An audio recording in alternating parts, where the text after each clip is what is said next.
Bueno, hace rato cuando hicimos la actualización de la información acerca de COVID, hicimos referencia a los 9 casos que se registraron ayer en la provincia y dentro de esos nuevos casos están los que se han detectado como un brote epidémico en una de las escuelas de la Villa de Merlo, según el anuncio oficial. Javier nos ponía al tanto de las estadísticas y de la evolución que hemos tenido sobre este tema. Lo cierto es que nos estábamos habituando a que no teníamos una cantidad significativa de casos. 9 ahora nos parecen muchos casos, ¿no? Para un solo día. Le hemos pedido al doctor Marcelo Riera, que asesora al rectorado de la Universidad Nacional de San Luis en materia de COVID, que nos atienda para analizar precisamente este salto en la información que se ha producido ayer y las recomendaciones que eventualmente debemos adoptar. Doctor Marcelo Riera, buen día.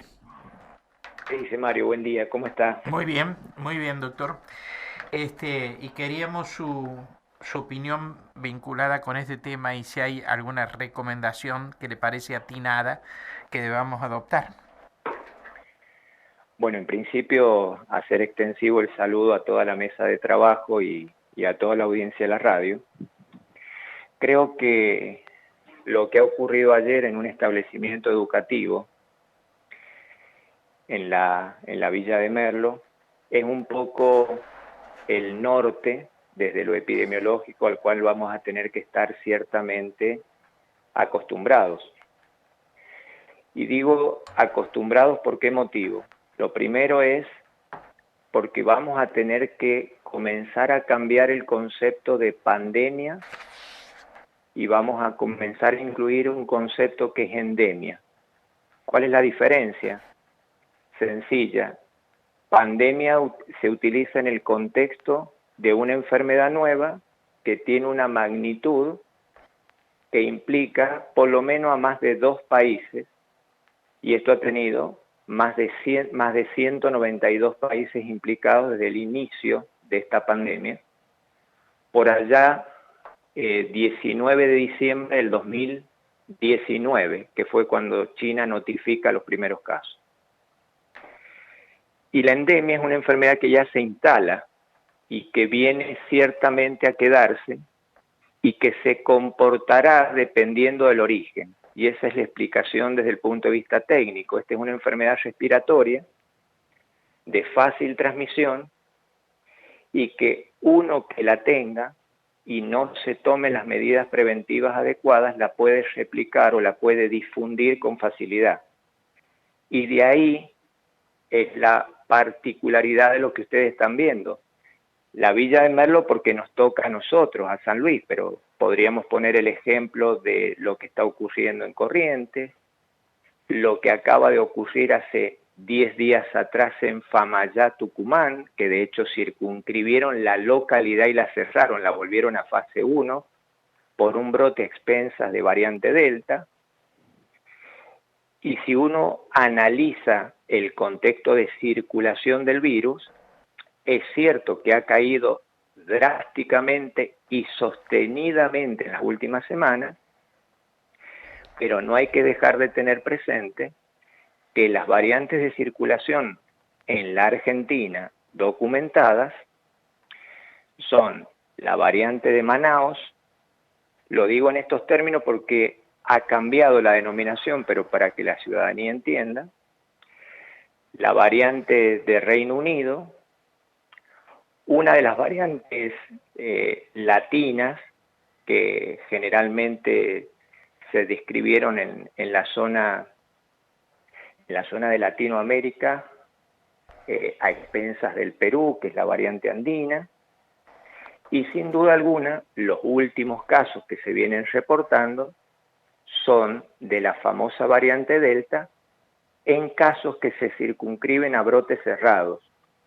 ¿Será y esta es una pregunta, no una afirmación, serán estos chicos alguna forma de la posibilidad de pensar en una variante Delta? Podría ser, pero de todas maneras, lo que obliga es a analizarlo, no solo a determinar el tipo del coronavirus que hay circulando, sino también detectar rápidamente el 100% de los contactos estrechos y testearlos a todos. De esa manera, uno puede tomar la magnitud real del brote que está ocurriendo en ese establecimiento. Doctor, disculpe, lo interrumpo. ¿Cuánto tiempo lleva saber si se trata de Delta o no? Y hoy por hoy tenemos más o menos entre 72 a 96 horas de terminarlo. Ajá. Va a depender de la capacidad operativa instalada, porque el laboratorio de referencia provincial tiene una capacidad instalada, pero aporta las muestras al Centro de Referencia Nacional, que es el INEI Malbrán, y el famoso Proyecto País. Ajá. Entonces ellos son los que justamente determinan qué variante es la de circulación. El gobierno dijo que que el personal docente de la escuela a la que asisten estos 5 jóvenes que se han enfermado va a ser hisopado en su totalidad. Ninguno, dice la comunicación oficial, presenta síntomas de COVID. Y dijo que va a hisopar hoy al resto de los alumnos, obviamente con autorización de los padres para hacerlo. ¿Es una medida adecuada entonces, por lo que usted decía recién? Es adecuada siempre que sea el 100, Mario. O sea, usted no puede dejar a nadie fuera de esto. Son todos posibles estrechos, dada justamente la envergadura. Cuando usted tiene un brote, lo que tiene que tomar en cuenta son los susceptibles.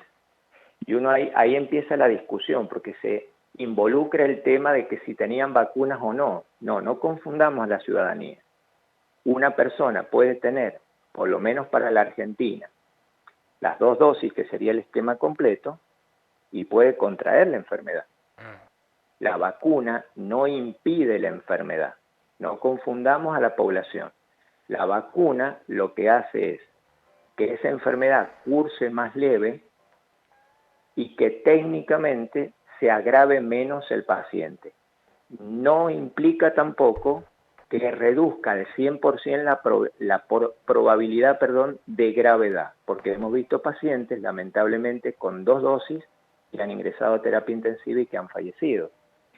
Entonces, una cosa es la vacuna y otra cosa es estudiar el origen del brote, quién es el caso índice, y ver cuáles son los estrechos y cuál es la expansión del brote, porque pueden haber chicos susceptibles que no tienen ningún tipo de protección, que de una u otra manera pueden enfermar menos o en mayor medida, pero reitero, el 100% de ese grupo debe ser estudiado. Y no solo hablando del establecimiento, Mario, sino de cuántos contactos estrechos hayan tenido estos chicos en sus núcleos familiares y de amigos. Fíjese la envergadura de la gente que tiene que hisopar. Ajá. Entonces, lo lógico sería que esperemos en las próximas horas un número significativo de hisopados en el informe que debería aclarar y minuciosamente explicar el gobierno de qué está ocurriendo, porque cuando uno lo logra circunscribir, que sería rodear a todos y los aísla rápidamente, es la forma de interrumpir la futura transmisión y que esto no se le haga un brote de envergadura. Ajá. Doctor, buen día, ¿cómo le va? Javier Mami lo saluda. ¿Qué tal? ¿Cómo están? Bien, doctor, esta situación, usted justamente lo decía hace un ratito, pero para ponerlo más en claro, hay que remontarse también hacia atrás, ¿no? 2 o 3 días previos para detectar a todas estas personas que han estado alrededor de estos chicos estudiantes que han sido detectados con casos de COVID. De los que son sintomáticos, se tiene que retrotraer, ir hacia atrás 48 horas de todos los que han estado en contacto. De los que no tienen síntomas y fueron testeados y dieron positivo, hay que tomar 48 horas atrás del día del testeo.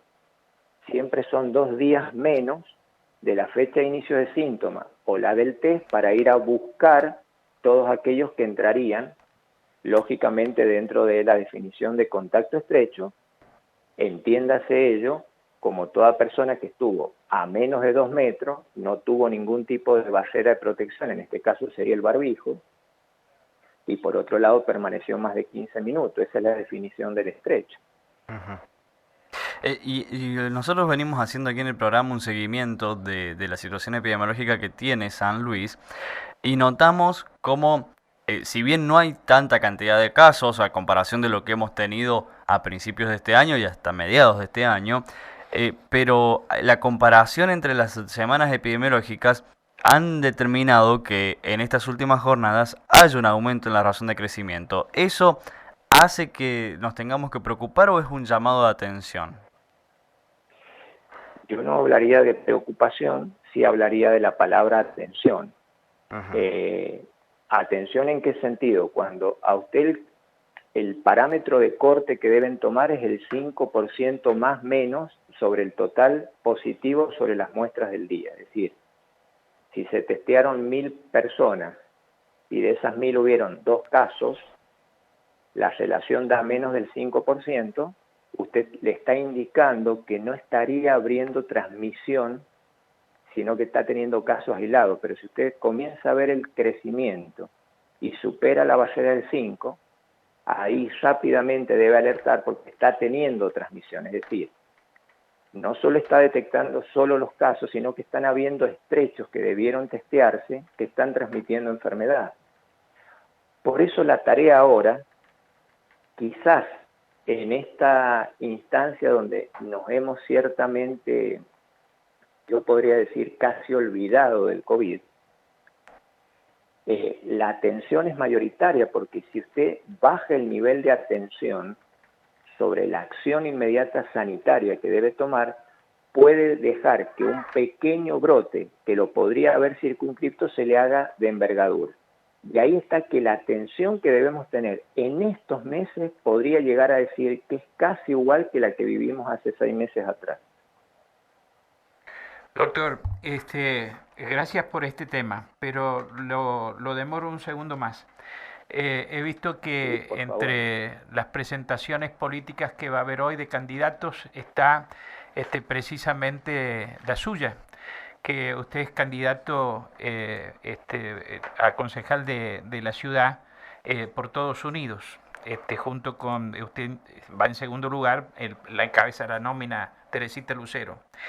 Mire, le quería hacer una pregunta vinculada con un tema que conversamos en una oportunidad, a raíz de que se está volviendo a presentar en San Luis problemas con la provisión de agua. Ayer ha sido un día que, según uno lo tome, ha mostrado algunos aspectos críticos en la provisión de agua. Hubo por lo menos un establecimiento educativo que debió suspender el dictado de clases porque no tenía agua suficiente para la higienización de los baños. Eh, y he tenido ayer además referencias de falta de agua en varios barrios de la ciudad. Y en otros, y esto sí me ha pasado a mí, he visto agua con un elevado nivel de turbidez. Eh, una de sus preocupaciones que usted me dijo a mí cuando me contó que iba a ser candidato está vinculado con el agua y la provisión del agua a la ciudad. Sí, efectivamente.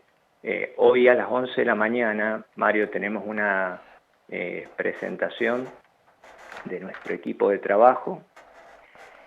Para uno es ciertamente raro porque yo vengo de la estirpe sanitaria, soy médico de profesión y docente en nuestra casa.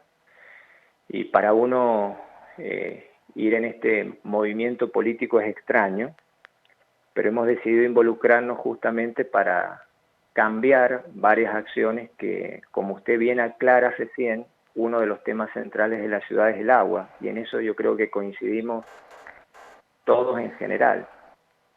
El agua en principio es un alimento, y en segundo término, ayer, como bien usted muy detalladamente señalaba, distintos puntos de la ciudad, pero principalmente la zona norte, vivió un momento crítico con la provisión, pero esto no es de ayer. viene ya de hace más de 72 horas con cortes interrumpidos, que de una u otra manera no permiten no solo algo elemental como sería el consumo, sino también el lavado de manos que viene asociado a este tema que recién desarrollábamos y al quehacer cotidiano de la higiene personal de cada uno de los ciudadanos de la provincia.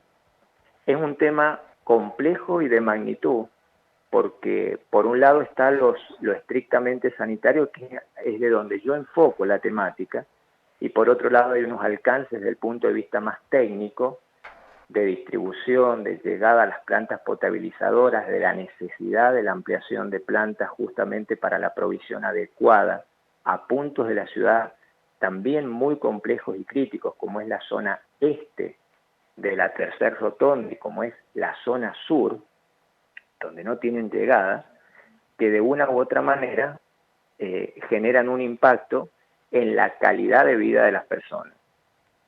Yendo al punto del patrón de turbidez, uno debiera definir si el agua es apta para el consumo o no. El Código Alimentario Argentino lo define muy claramente en torno a los patrones, pero el agua no tiene que tener color, no tiene que tener sabor y no tiene que tener olor. Si algunas de estas tres cosas cambian, la salubridad del agua o la calidad del agua estaría viéndose alterada. Y uno podría cuestionarlo. ¿Y sabe cuál es el cuestionamiento? Ni siquiera es político, es una cuestión de cómo los ciudadanos lo han logrado resolver. ¿Cómo será que desconfiamos tanto de la calidad del agua que compramos agua envasada? Sí. A punto tal que hemos destinado el agua que provee la municipalidad y que todos pagamos solamente para la higiene personal y para tirar los desechos en el baño.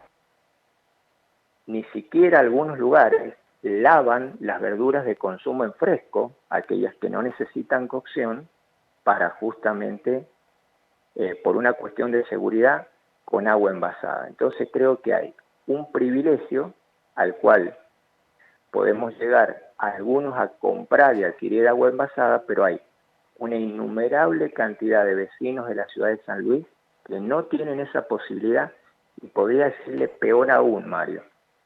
Hay lugares en la ciudad, en la zona oeste, que tienen que almacenar aguas en reservorio. Esto se denomina segundo reservorio, que es cuando usted toma de una boca comunitaria, lleva en un balde, lo almacena en un tacho y sobre ese tacho saca para cada una de las necesidades de agua que tenga la familia. Los niveles de contaminación que uno ve en esto es muy alto, y más con estas llegadas de calor comenzamos a ver cuadros de gastroenteritis, cuadros asociados a enfermedades. ¿Por qué? Lo dije al comienzo, el agua es un alimento y por ende es un vehículo de transmisión potencial de gérmenes. Y de ahí vienen las enfermedades de transmisión alimentaria, cuyo vehículo potencialmente puede ser el agua. Imagínense la envergadura y la complejidad del tema que nosotros nos vamos a meter de lleno si los vecinos nos eligen este 14 de noviembre en una temática muy preocupante como es esta, y la segunda que proponemos en nuestro eje de campaña es la lucha directa contra las drogas. Doctor, disculpe, lo mantengo en el tema del agua. Sabe que yo lo estaba escuchando y recuerdo, bueno, en tantos años de hacer radio, que nosotros hemos tenido administraciones municipales que nos buscaban hacer comprender que aún con turbidez el agua podía consumirse, porque decían que estaba potabilizada y que era un problema, digamos, de otra naturaleza el hecho de la turbidez. Hemos tenido, pero durante bastante tiempo. Bueno, si nos ponemos a recorrer el archivo mío, lo vamos a encontrar, pero muchas veces ese tipo de explicaciones desde el ámbito municipal, ¿no? Sí, es cierto, el agua está saliendo turbia, pero pueden tomarla porque está potabilizada, ¿no? El tema es que me parece que hemos llegado a un punto en que, como decía usted, casi todos recurrimos al agua envasada, al agua que compramos, que no sabemos a veces si está bien controlada o no está bien controlada. Pero hay sectores que no pueden acceder al agua. Y esto es claro. No solo que hay sectores que directamente no acceden, Mario. ¿Se cortó? No. ¿Se cortó? ¿Eh? Se perdió la señal, digo, un poco. ¿Se perdió la señal? Sí. Bueno, qué lástima. Estábamos conversando con el doctor Marcelo Riera a propósito de la calidad del agua en la ciudad de San Luis, pero se nos cortó la comunicación. Bueno, volveremos con ese tema en otro momento. Vamos a la pausa de las 9, a las 9:03. Radio Universidad.